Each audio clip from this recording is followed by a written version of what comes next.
برشلونة يحسم هوية بديل تشافي وديكو سافر لإنهاء كل التفاصيل. وردة فعل الجماهير على الاسم صادمة. وأخيرا انتهى اللغز الكبير الذي تعيشه جماهير برشلونة منذ أسابيع، وانتهت قصة المدرب الذي سيقود الفريق الكتالوني في الموسم المقبل بعد إنهاء إدارة البارسا، متمثلة في الرجل الذي أصبح الكل في الكل ديكو لكل المفاوضات مع المدرب الجديد. والاسم المفاجأة لكل الجماهير الكتالونية، والتي حين سمعت عنه صدمت ولم تتوقع أن يأتي لفريقها أبداً، فهو لم يكن مرشحاً في يوم من الأيام لتدريب البلاوغرانا، وظهر على الساحة بشكل مفاجئ، وانتهت معه المفاوضات بسرعة قياسية لأن ديكو تمكن من إقناعه، والآن سافر لبلد غير متوقع من أجل اصطحابه إلى كتالونيا، وسيعلن عن التعاقد معه مباشرة بعد إنهاء كافة الأمور العالقة مع تشافي المدرب الحالي الذي سيتم إبلاغه هذا الأسبوع بالإقالة رسمياً. وعلى لسان ديكو نفسه،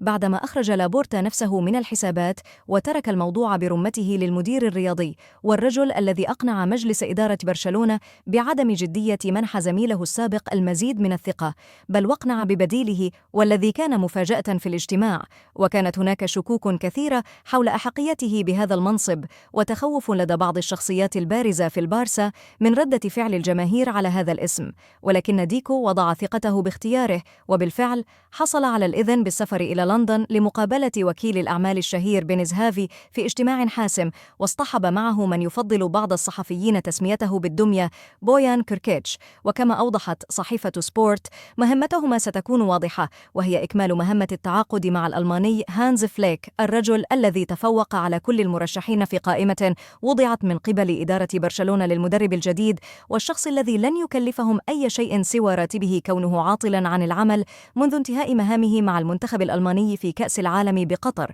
وبالطبع فور الكشف عن الخبر للجماهير، امتعضت فئة من عشاق البارسا للتعاقد مع الرجل الذي كان سببا في أكبر هزيمة أوروبية في تاريخ ناديهم بصحبه بايرن ميونخ، والشخص الذي ليس له أي تجربة على صعيد الأندية الإسبانية، ولا يعرف جيدا ما يدور في كتالونيا ولا ما يطويه تاريخ برشلونة من فلسفة كروية لا تتغير. وذهب البعض الآخر إلى الحديث عن متلازمة ستوكهولم وحنين إدارة البارسا للتقرب من جلادهم، ولكن حتى الآن الأمور لم تصبح رسمية في انتظار أولا رحيل تشافي، الذي قيل إنه لن يفوت مسألة إقالته بهذه السهولة، ولن يترك ديكو يتحكم في مصيره بدون الرد عليه عن طريق المطالبة بالشرط الجزائي المتمثل في راتب الموسم المتبقي في عقده.